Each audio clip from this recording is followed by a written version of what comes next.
봄바람 살랑이던 그날, 30살이 넘도록 장가를 못 간 강석의 마음은 무거웠어요.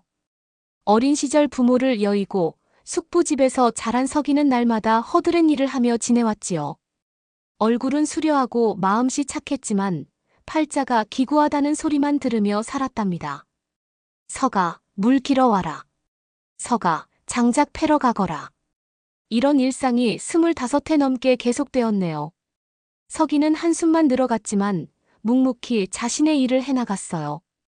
가슴속 응어리진 한이 차오를 땐 뒷산에 올라 하늘을 향해 소리쳤답니다. 하늘이시여, 이 강석의 팔자는 어찌 이리 기구한지요. 어느 봄날 석이가 마당에서 땔감을 패고 있을 때였어요.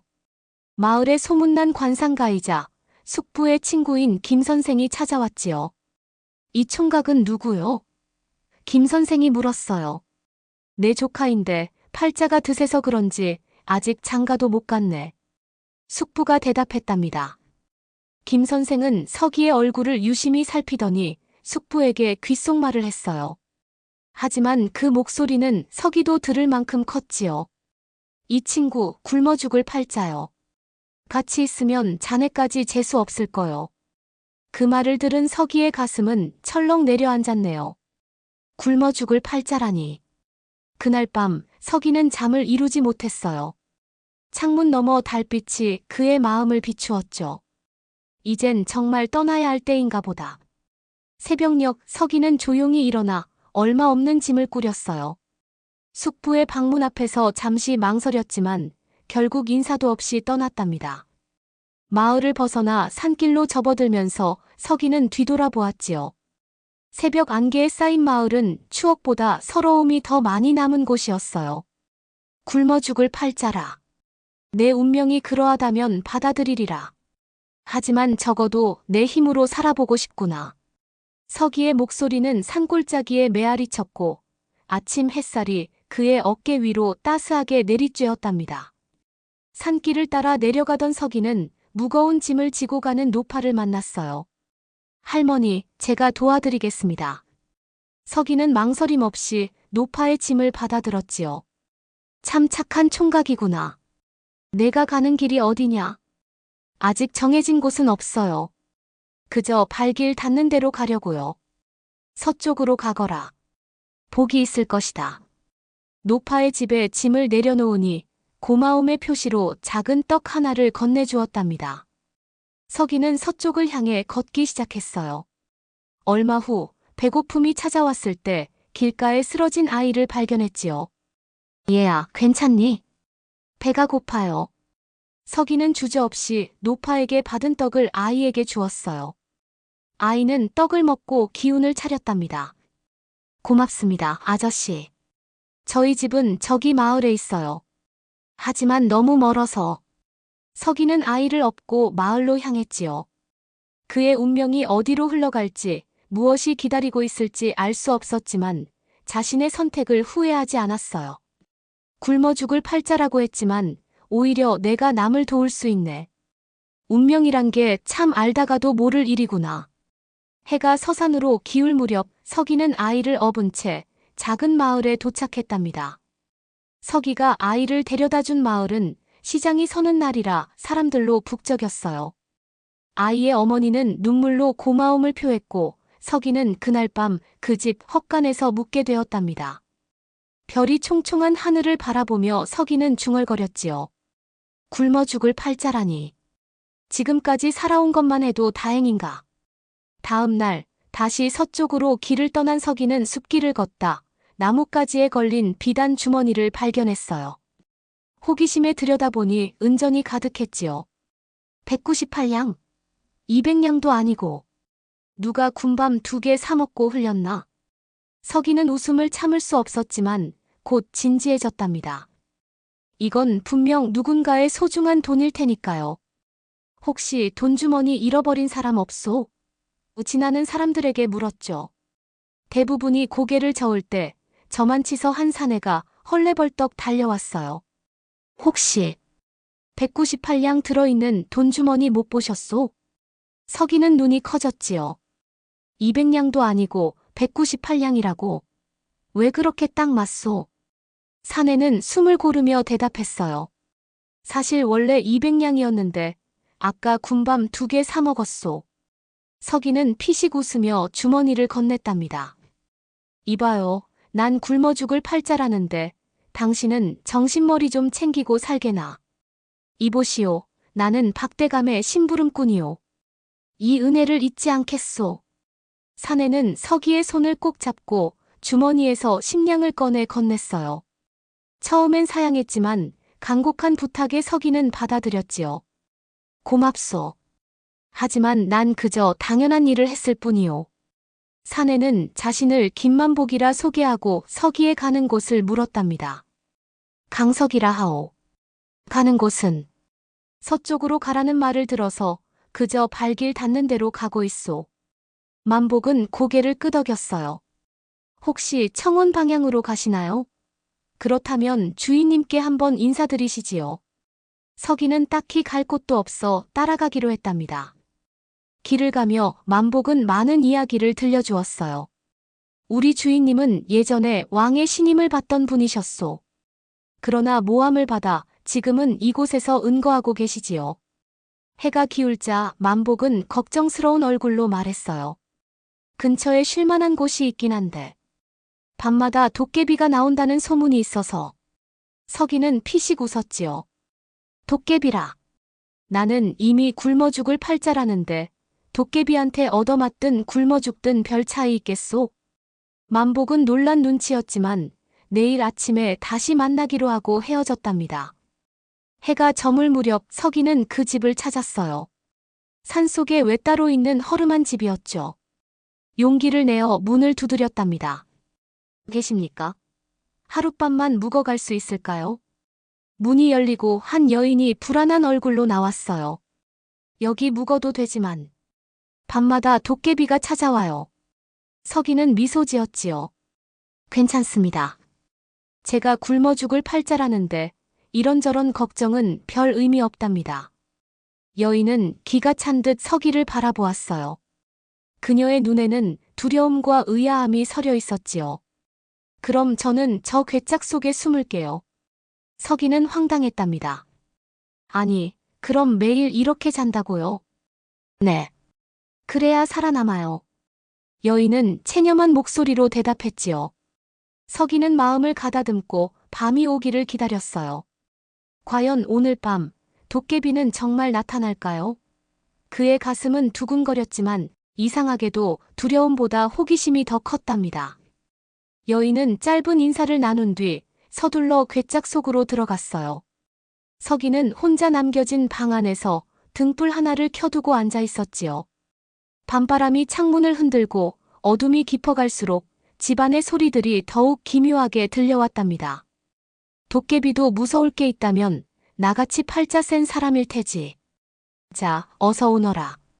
서기는 기다림에 지쳐 잠이 들려는 찰나 갑자기 바람이 거세게 불더니 문이 쾅 하고 열렸어요. 숨을 죽이며 서기는 여인이 숨은 괴짝을 바라보며 기다렸지요. 갑자기 바람이 세차게 불더니 문이 쾅 열렸답니다. 이놈, 감히 내 집에서 자다니. 붉은 뿔에 불똥 같은 눈을 가진 도깨비가 나타났어요. 서기는 놀랐지만 담담하게 대꾸했답니다. 내 집이라고. 난 주인 여자에게 허락받았는데. 그 여자는 새 들어 사는 것이다. 이 집의 진짜 주인은 나지. 서기는 침착하게 말했어요. 어차피 굶어 죽을 팔자인 내가 하룻밤 자는 것 정도야 문제될 게 없겠네. 도깨비는 서기를 유심히 살폈지요. 보통 사람들과는 다른 반응이 흥미로웠나 봐요. 재밌는 놈이군. 내 소원 하나만 들어주면 살려주마. 말해보시오. 도깨비는 가까이 다가와 속삭였답니다. 저 마당 밑에 묻힌 금덩어리를 꺼내 바치거라. 서기는 피식 웃었어요. 도깨비도 금이 필요한가? 금이 있어야 도깨비들끼리 술 사 마시지 않겠느냐? 서기는 황당했지만 마당으로 나가 땅을 파기 시작했지요. 한참을 파던 중 무언가 단단한 것이 닿았답니다. 이게 뭐지? 정말 금덩어리였어요. 서기는 눈을 의심했지요. 도깨비는 곁에 나타나 싱글벙글 웃었답니다. 잘했다, 인간. 이제 그것을 나에게 주거라. 서기는 순간 망설였어요. 이 많은 금이라면. 하지만 목숨이 더 소중했지요. 자, 가져가시오. 도깨비는 금덩어리를 받아들더니 펄쩍펄쩍 뛰며 좋아했지요. 그러더니 말했어요. 나는 이미 금덩어리의 본질을 가져갔다. 내가 가져갈 것은 껍데기일 뿐이다. 말을 마치자 도깨비는 바람처럼 사라졌고 동시에 아침이 밝아왔답니다. 서기는 어리둥절했지요. 도깨비의 본질을 가져갔다니. 이게 무슨 뜻이지? 괴짝에서 나온 여인이 놀란 눈으로 다가왔어요. 살아계셨군요. 어떻게 된 일이죠? 서기는 금덩어리를 보여주며 설명했지요. 여인은 눈이 휘둥그레졌답니다. 금덩어리요? 세상에. 여인은 곧 자신의 사연을 털어놓았어요. 제 아버지는 억울한 누명을 쓰고 감옥에 계세요. 이 집이 원래 우리 집이었는데 마을의 허참판이라는 사람이 아버지를 모함하여 재산을 빼앗았죠. 서기는 동정심이 일었어요. 그렇군요. 참 안타까운 일이네요. 이 금으로 아버지를 구할 수 있을지도 몰라요. 서기는 결심했답니다. 좋소. 내가 한번 도와보겠소. 여인은 감격했지요. 정말인가요? 하지만 왜? 나는 굶어 죽을 팔자라던데 아직 살아있잖소. 이 금은 도깨비와 내가 함께 찾은 것이니 좋은 일에 써야겠지요. 그때 마당에서 만복이 부르는 소리가 들렸어요. 강석 어른, 밤새 무사하셨소? 만복은 서기가 무사한 것을 보고 안도했지요. 그러다 금덩어리를 보고 놀랐어요. 이게 뭐예요? 서기가 간단히 설명하자 만복은 제안했답니다. 그렇다면 우리 주인님께 가시지요. 주인님은 예전에 고관이셨으니 도움을 주실 수 있을 거요. 여인도 희망에 차서 말했어요. 그게 좋겠어요. 제 이름은 윤서라고 합니다. 서기는 윤서의 이름을 들으며 묘한 설렘을 느꼈지요. 세 사람은 함께 길을 나섰답니다. 금덩어리는 작은 보자기에 싸서 서기가 들고 갔어요. 걸으면서 서기는 생각했지요. 굶어 죽을 팔자라더니 오히려 다른 일을 돕게 되다니. 그의 마음 한편에서는 윤서를 향한 따스한 감정도 피어오르고 있었답니다. 박대감의 거처로 가는 길은 생각보다 멀지 않았어요. 이제 서기의 앞에는 어떤 운명이 기다리고 있을까요? 윤서의 아버지를 구할 수 있을까요? 서기의 가슴에는 의문과 함께 희망의 빛이 깃들기 시작했답니다. 만복이 말했어요. 저기 보이는 저택이 우리 주인님 댁이요. 주인님은 예전에 왕의 신임을 받던 분이었소. 그런데 서기와 윤서는 숨을 죽이고 만복의 말을 들었답니다. 저택이 가까워질수록 서기의 심장은 더 빠르게 뛰었지요. 박대감의 저택은 산자락에 웅장하게 자리했어요. 서기는 화려한 기와 지붕과 단청에 입이 벌어졌지요. 만복이 대문을 두드리자 하인이 그들을 안으로 안내했답니다. 대청마루에서 품위 있는 노인이 맞이했어요. 만복이 데려온 손님이구나. 나는 박대감일세. 서기는 공손히 인사드렸지요. 강석이라고 합니다. 천한 몸이 귀한 분을 뵙게 되어 영광입니다. 박대감은 따뜻한 미소를 지었어요. 돈주머니를 찾아준 은인이라 들었네. 그런데 그 금덩어리는 뭔가? 서기가 도깨비 이야기를 들려주자 박대감의 눈이 반짝였답니다. 흥미롭군. 자네가 찾은 건 전설의 도깨비 금일세. 도깨비 금이요? 서기는 의아했어요. 도깨비 금은 본질과 껍데기가 있다네. 도깨비는 금의 본질, 즉 아군을 가져가고 사람에게는 껍데기인 금이 남지. 윤서가 물었어요. 그럼 이 금은 저주가 없나요? 오히려 복을 가져다주는 금이라네. 박대감의 목소리에 확신이 담겼지요. 서기는 안도했답니다. 이 금으로 윤서 아버님을 도울 수 있겠네요. 윤 판서의 딸이었구나. 자네 아버지 억울한 일 내가 도와주겠네. 윤서의 눈에 눈물이 고였어요. 그때 밖에서 요란한 소리가 들렸지요. 대감마님, 허참판이 광군을 데리고 왔습니다. 윤 판서의 딸을 찾는다고 합니다. 모두의 얼굴이 굳어졌어요. 윤서는 창백해졌고 서기는 본능적으로 그녀 앞을 가로막았답니다. 허참판이 윤서 아가씨가 금을 훔쳤다며 체포하러 왔다 합니다. 서기는 분노했지요. 거짓말이오. 이 금은 도깨비에게서 얻은 것이오. 박대감은 침착하게 말했어요. 걱정 말게. 두 사람은 뒤뜰로 피하게. 서기와 윤서는 하인의 안내로 뒤뜰 창고에 숨었답니다. 둘은 가까이 붙어 숨을 죽였지요. 이상하네요. 그 도깨비가 나타났던 집이 원래는 윤서의 집이었다면. 서기가 중얼거렸어요. 윤서는 떨리는 목소리로 대답했지요. 맞아요. 아버지가 억울하게 감옥에 갇히고 우리 집은 허참판이 차지했어요. 서기는 문득 깨달음이 스쳤답니다. 혹시 그 도깨비는? 창고 문이 열리며 하인이 고개를 내밀었어요. 이제 나오셔도 됩니다. 대감님께서 해결하셨어요. 대청마루로 돌아오자 박대감이 반겼지요. 허참판은 물러갔네. 하지만 계속 문제를 일으킬 테니 조심하게. 서기가 물었어요. 도깨비에 관해 더 아시는 것이 있으신지요? 도깨비는 종종 억울한 일을 당한 사람의 원한이 되어 나타나기도 하지. 윤 판서의 집에 도깨비가 나타난 것은 우연이 아닐세. 서기는 생각에 잠겼답니다. 윤서의 아버지와 도깨비 사이에 무슨 연관이 있는 걸까요? 내일 도성으로 가서 윤 판서의 일을 알아보겠네.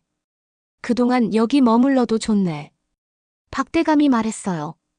그날 밤 서기와 윤서는 정원을 거닐었지요. 달빛 아래 둘의 마음은 묘하게 가까워지고 있었답니다. 서기 씨, 정말 감사해요. 당신이 아니었다면. 윤서가 말했어요. 서기는 부끄러워하며 답했지요.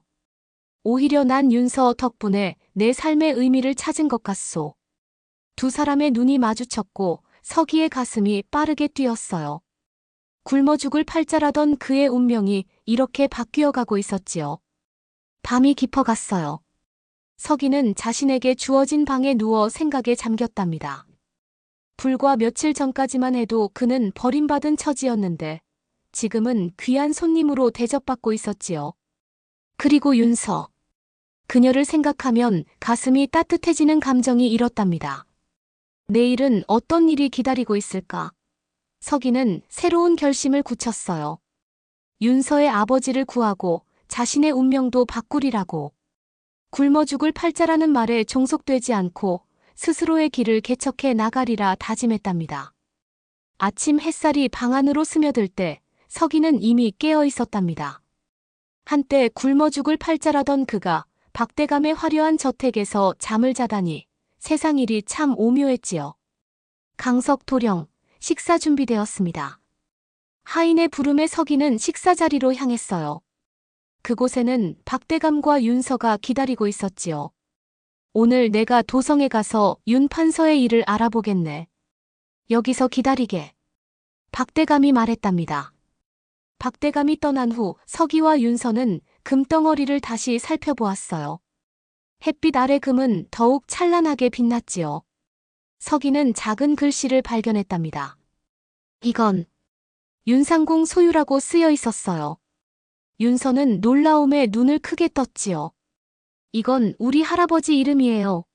어떻게? 그때 대문에서 시끄러운 소리가 들렸답니다. 허참판이 광군들을 이끌고 다시 찾아온 것이었어요. 저자들이 또 왔네요. 도망쳐야 합니다. 서기는 급히 말했지요. 둘은 서둘러 금덩어리를 챙겨 뒷문으로 빠져나갔어요. 마당을 가로질러 담을 넘던 그때 뒤에서 소리가 들렸답니다. 거기 서라. 도둑놈들. 서기는 윤서의 손을 꼭 잡고 산길로 달렸지요. 숨이 턱에 차도록 달려 겨우 추격을 따돌렸답니다. 깊은 숲속 그들은 작은 바위 아래 숨었어요. 해가 뉘엿뉘엿 질 무렵 둘은 조심스레 숲을 빠져나와 도성으로 향했지요. 길을 걷던 중 서기는 뒤따라오는 말발굽 소리를 듣고 길가의 작은 동굴로 윤서를 이끌었어요. 여기로. 추격자들이 지나가고 안도의 숨을 내쉬는 순간 동굴 깊은 곳에서 기묘한 빛이 새어나왔답니다. 저건 뭐지? 서기는 호기심에 발걸음을 옮겼지요. 놀랍게도 그곳에는 작은 제단이 있었고 그 위에 도깨비 방망이가 놓여 있었어요. 도깨비 방망이? 윤서가 놀란 눈으로 물었지요. 호기심에 서기는 방망이를 들고 뚝딱뚝딱 하고 말했답니다. 그러자 정말로 빛이 번쩍이더니 음식이 가득한 상이 나타났어요. 배고픔을 달랜 후 서기는 다시 방망이를 들고 외쳤지요. 뚝딱뚝딱 윤서, 아버님에 관한 진실이 밝혀지길. 빛이 번쩍이며 종이 한 장이 나타났어요. 허참판이 윤서의 아버지를 모함한 증거였지요. 윤서의 눈에 눈물이 고였답니다. 이걸로 아버지를 구할 수 있어요. 그때 동굴 입구에서 익숙한 목소리가 들렸어요. 드디어 찾았구나, 인간. 도깨비가 나타났지요. 하지만 그의 표정은 의외로 평온했답니다. 두려워 말거라. 내가 내게 준 금덩어리는 어떻게 되었느냐? 서기는 금덩어리를 보여주었어요. 여기 있습니다. 이게 원래 윤서 가문의 것이었군요. 도깨비는 고개를 끄덕였지요. 그렇다. 나는 윤 판서의 충직한 하인이었다. 억울하게 죽어 도깨비가 되었지. 윤서는 놀라움에 손을 가슴에 얹었어요. 그럼 저희를 도와주신 거군요. 가문의 금을 되찾고 윤 판서의 억울함을 풀어주고 싶었다. 도깨비의 말에는 깊은 애정이 담겨 있었지요. 이 방망이는 진실을 드러내는 힘이 있다. 현명하게 사용하거라. 도깨비가 말했어요. 그리고 도깨비는 서기를 바라보았지요. 너의 팔자는 이미 바뀌었다. 더 이상 굶어 죽을 팔자가 아니라 남을 돕고 세상을 바꾸는 팔자로. 서기의 가슴이 뜨거워졌답니다. 운명이 바뀐다는 것, 그것은 가능한 일이었군요. 이제 내 한은 풀렸다. 윤 판서를 구하고 행복하게 살거라. 도깨비의 모습이 서서히 흐려지며 사라졌어요. 서기와 윤서는 서로를 바라보며 희망을 품었지요. 이제 도성으로 가서 윤서의 아버지를 구해야 했답니다. 서기는 방망이를 단단히 쥐고 윤서의 손을 잡았어요. 두 사람의 마음에는 이제 두려움보다 확신이 자리 잡았지요. 가시죠. 이제 모든 것을 바로잡을 때예요. 윤서는 고개를 끄덕이며 서기를 따랐답니다. 어둠 속에서도 그들의 앞길은 밝게 빛나고 있었어요. 동이 트기 시작할 무렵 서기와 윤서는 마침내 도성문에 도착했어요. 윤서의 얼굴은 지쳤지만 아버지를 구하겠다는 의지만은 불꽃처럼 타오르고 있었지요. 서기는 그녀의 작은 손을 잡아주며 속삭였답니다. 조금만 더 힘내요. 이제 거의 다 왔습니다. 도성은 아침 햇살에 깨어나고 있었어요. 두 사람은 물어물어 박대감의 도성 저택을 찾았지요. 다행히 박대감은 이미 도착해 있었답니다. 자네들 무사했구나. 허참판이 난리를 쳐서 걱정했네. 서기는 동굴에서 있었던 일과 도깨비 방망이에 관해 이야기했어요. 박대감은 문서를 살펴보고 눈을 크게 떴지요. 이건 허참판이 윤 판서를 모함한 확실한 증거일세. 당장 대궐로 가야 하네. 세 사람이 대궐뜰에 들어서자 뜻밖의 허참판과 마주쳤어요. 이게 누구야? 그리고 거기 숨은 건 도둑질한 윤 판서의 딸과 그 공범이군. 박대감이 의연하게 대답했답니다. 허참판, 자네가 윤 판서를 모함한 증거를 찾았네. 허참판이 비웃자 서기가 한 걸음 앞으로 나섰지요. 도깨비 방망이를 보여드릴까요? 서기는 방망이를 꺼내들고 뚝딱뚝딱하고 말했어요. 그러자 놀랍게도 대궐 마당에 환한 빛이 비추며 허참판이 거짓 문서를 만드는 장면이 나타났지요. 이건... 허참판은 당황하여 뒷걸음질 쳤답니다. 대신들이 놀라 웅성거릴 때 어전에서 나온 신하가 외쳤어요. 전하께서 부르십니다. 임금 앞에 선 서기는 다리가 떨렸지만 용기를 내어 도깨비와의 만남부터 모든 경위를 말했지요. 임금은 깊은 관심으로 들었답니다. 그 방망이로 다시 한번 진실을 보여주겠느냐? 서기가 방망이를 들고 뚝딱뚝딱 윤 판서의 억울함을 보여주소서 라고 외치자 허참판의 모든 악행이 적나라하게 드러났어요. 임금은 분노하여 명했지요. 허참판을 당장 구금하라. 그리고 윤 판서를 즉시 석방하라. 윤서는 기쁨과 안도감에 눈물을 흘렸답니다. 서기는 그런 윤서를 보며 따스한 마음이 일었어요. 정말 고마워요, 서기 씨. 윤서가 속삭였지요. 아버지를 구해주셨어요. 잠시 후 수척한 모습의 윤 판서가 대궐로 들어왔어요. 윤서는 달려가 아버지를 껴안았답니다. 아버지, 너무 보고 싶었어요. 내 딸. 이게 꿈인지 생시인지. 윤 판서는 딸을 끌어안으며 눈물을 흘렸지요. 임금은 윤 판서에게 말했어요. 그대의 억울함이 밝혀졌소. 이제 모든 명예와 재산을 되찾을 것이오. 윤 판서는 서기에게 다가와 두 손을 꼭 잡았지요. 그대에게 어떻게 감사해야 할지. 임금은 서기를 바라보며 말했어요. 그대의 정직함과 용기가 이 모든 것을 가능케 했소. 내일 아침 다시 입궐하시오. 그대에게 관직을 내릴 것이오. 한때 굶어 죽을 팔자라던 사내가 관직을 받다니. 서기의 가슴은 북소리처럼 뛰었답니다. 그날 밤 모두는 함께 윤 판서의 저택으로 돌아왔어요. 허참판에게서 돌려받은 윤 판서의 본가였지요. 기쁨과 감사의 잔치가 열렸답니다. 윤 판서는 서기를 곁에 불러 진심 어린 목소리로 말했어요. 내 딸을 구해주고 내 명예를 되찾아준 은인이오. 어떻게 보답해야 할지.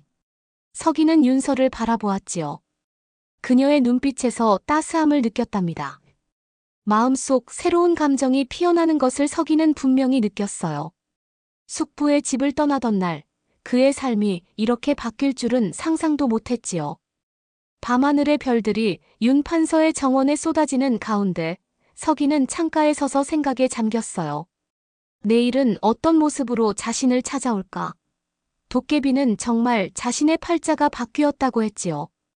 그 말이 이제야 가슴 깊이 와닿았답니다. 다음 날 아침 서기는 처음으로 관복을 입고 대궐로 향했어요. 푸른 관복이 어깨에 감기니 마치 꿈을 꾸는 듯 했지요. 윤서는 그런 서기를 바라보며 미소로 격려했답니다. 대궐에서 임금은 서기에게 종육품 벼슬을 내리셨어요. 강석, 그대의 정직함과 용기는 이 나라의 귀감이 될 것이오. 오늘부터 한성부 참사라는 벼슬을 내리노라. 서기는 몸을 떨며 감격했지요. 보잘것없는 자에게 이런 큰 은혜를. 그렇게 서기는 한성부 참사가 되었답니다. 그의 첫 임무는 윤 판서의 재산을 모두 돌려받게 하고 억울한 이들을 구제하는 일이었어요. 서기의 공정함과 따뜻한 마음은 백성들의 칭송을 받았지요. 수개월이 흐른 어느 날 서기는 윤 판서의 저택에 초대받았답니다. 윤 판서가 비밀스러운 미소를 띠며 말했어요. 강석 참사, 자네에게 제안이 있네.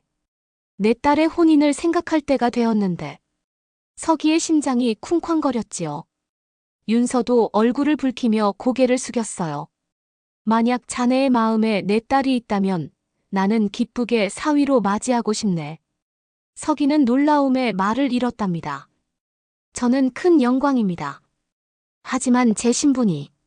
자네는 이미 훌륭한 관리이며 내 딸을 구해준 은인일세. 신분 따위가 무슨 상관이겠나? 윤서가 조심스레 물었지요. 서기 어른의 마음은 어떠신가요? 사실 윤서 아가씨를 처음 만났을 때부터 마음이 끌렸습니다. 서기의 솔직한 고백에 윤서의 얼굴에 행복한 미소가 번졌어요. 혼례 날짜가 정해지고 서기는 문득 숙부 생각이 들었답니다.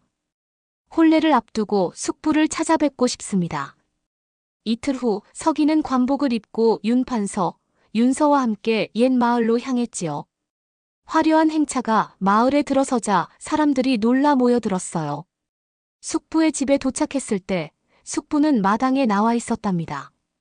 관복 입은 서기를 보고 얼굴이 하얗게 변했지요. 이게 석이 아니냐? 석이는 공손히 절하며 말했어요. 오랜만입니다, 숙부님. 그때 숙부의 친구였던 관상가가 마침 그 집에 있었지요. 그는 석이를 보더니 눈을 크게 떴답니다. 이런, 자네 얼굴이 완전히 바뀌었군. 이건 억만금을 벌 관상이잖아. 석이는 담담하게 미소 지었어요. 관상도 운명도 내가 바꾸는 법이지요. 좋은 마음으로 살다 보면 복이 찾아오는 법 아닙니까? 숙부와 관상가는 머쓱하게 웃었지요. 맞아, 맞아. 운명은 바뀔 수도 있는 법이구먼. 석이는 자신의 이야기를 들려주었어요. 도깨비를 만난 일, 금덩어리를 발견한 일, 윤서와의 만남까지. 숙부는 놀라움을 감추지 못했답니다. 윤 판서가 나서며 말했지요. 석이가 내 딸을 구해주고 내 명예를 되찾아 주었네. 이제 그는 내 사위가 될 것이라네. 숙부는 감격에 눈물을 글썽였어요. 석아, 미안하다. 내가 널 제대로 돌보지 못했구나. 석이는 따뜻한 미소를 지었지요. 괜찮습니다, 숙부님. 오히려 그 덕분에 저는 세상에 나가 제 길을 찾았으니까요. 석이는 숙부를 혼례식에 초대했어요. 꼭 오셔요. 가족이니까요. 그날 저녁 마을 사람들은 석이의 성공을 축하하는 잔치를 벌였답니다. 석이와 윤서는 별이 빛나는 밤하늘 아래 조용히 대화를 나눴지요. 생각해보면 참 신기해요. 한 달 전까지만 해도 저는 굶어 죽을 팔자라는 말에 좌절했었는데 윤서는 부드럽게 미소 지었어요. 운명은 우리가 만들어가는 거예요. 석이 어른이 그걸 증명했잖아요. 석이의 가슴에 따스한 감동이 일었답니다. 도깨비를 만난 그날부터 그의 삶은 완전히 달라졌어요. 하지만 정말 중요한 것은 도깨비의 도움이 아니라 자신의 선택과 용기였다는 사실을 깨달았지요. 내일부터 시작될 새로운 삶을 생각하며 석이의 입가에는 행복한 미소가 번졌답니다. 봄꽃이 만발한 계절, 석이와 윤서의 혼례식이 한양 전체를 축제의 물결로 물들였어요. 임금께서도 특별히 하사품을 내리시어 이들의 혼인을 축복해 주셨지요. 석이는 비단 관복을 입고 서 있으며 가난한 고아에서 존경받는 벼슬아치로 성장한 자신의 여정을 되돌아보았답니다. 석이 도령, 신부가 들어옵니다. 붉은 화롯을 입은 윤서가 들어오자 석이의 가슴이 벅차올랐어요. 두 사람은 서로를 바라보며 깊은 사랑을 확인했지요. 잔치에서 숙부는 석이를 껴안으며 말했어요. 석아, 이제야 정말 내가 자랑스럽구나. 누가 알았겠니? 우리 석이가 이런 인물이 될 줄을. 석이는 숙부의 손을 꼭 잡았지요. 숙부님, 그동안 저를 길러주셔서 감사합니다. 이제 저희 집에서 편히 지내세요. 혼례 후 석이는 한성부 참사로서 매일 백성들의 어려움을 살폈답니다. 그의 공정하고 따뜻한 판결은 많은 이들에게 희망을 주었지요. 가난한 백성들의 고통을 누구보다 잘 이해했으니까요. 강석대인 정말 감사합니다. 덕분에 우리 가족이 살아갈 수 있게 되었어요. 이런 감사 인사를 들을 때마다 석이는 자신도 한때 어려웠음을 떠올렸어요. 어느 달빛 고요한 밤, 정원에서 홀로 명상에 잠긴 석이에게 바람이 살랑이며 묘한 소리가 들려왔답니다. 사람아, 내 인생을 바꾼 건 나의 도움이 아니라 내 자신의 선택이었다. 석이는 미소 지었지요. 맞아요. 제가 그 길을 선택했고 윤서를 도왔으며 진실을 밝히기 위해 노력했죠. 그렇다. 내 마음의 선함이 운명을 바꾼 것이다. 도깨비금은 그저 시작에 불과했을 뿐. 석이는 공손히 절을 올렸어요. 그래도 감사드립니다. 도깨비 영감의 도움이 없었다면 저는 그 시작조차 알지 못했을 테니까요. 세월이 흘러 석이는 산품으로 승진하여 더 많은 사람들을 도울 수 있게 되었답니다. 윤서와의 사이에서는 아들 하나, 딸 하나를 얻었지요. 석이는 자신이 받지 못했던 사랑을 아이들에게 듬뿍 주며 행복한 나날을 보냈어요. 어느 날 석이는 관아에서 돌아오던 길에 길가에 앉아있는 가난한 소년을 발견했지요. 소년의 모습이 어린 시절 자신과 겹쳐 보였어요. 꼬마야, 왜 여기 앉아 있니? 서기가 다정하게 물었답니다. 집이 없어요. 부모님도 안 계시고. 소년의 목소리가 떨렸지요. 서기는 소년의 손을 잡고 일으켰어요. 나도 내 나이 때 부모님이 안 계셨단다. 하지만 포기하지 않으면 언젠가는 좋은 날이 온단다. 그날부터 소년은 서기의 양자가 되어 가족의 일원이 되었답니다. 서기는 자신이 받은 은혜를 다른 이들에게 베풀며 살았지요. 그의 이야기는 한양 전체에 퍼져 많은 이들에게 희망이 되었어요. 세월이 흘러 서기의 머리카락에 하얀 서리가 내릴 때쯤 그는 종종 정원에 앉아 지나온 삶을 돌아보곤 했답니다. 숙부의 집을 떠나던 날, 도깨비를 만나던 밤, 윤서를 처음 만나던 순간 모두 소중한 기억으로 남아 있었지요. 운명은 정해진 것이 아니라 우리가 선택하는 것이었군요. 서기는 웃으며 중얼거렸어요. 이제 노년을 맞이한 서기와 윤서는 손을 잡고 석양을 바라보았답니다. 한때 굶어 죽을 팔자라는 말에 좌절했던 서기가 자신의 운명을 바꾸고 많은 이들의 삶에도 희망을 전하는 사람이 되었지요. 그의 이야기는 지금도 사람들의 입에 오르내리며 어려움 속에서도 희망을 잃지 말라는 교훈을 전해주고 있답니다.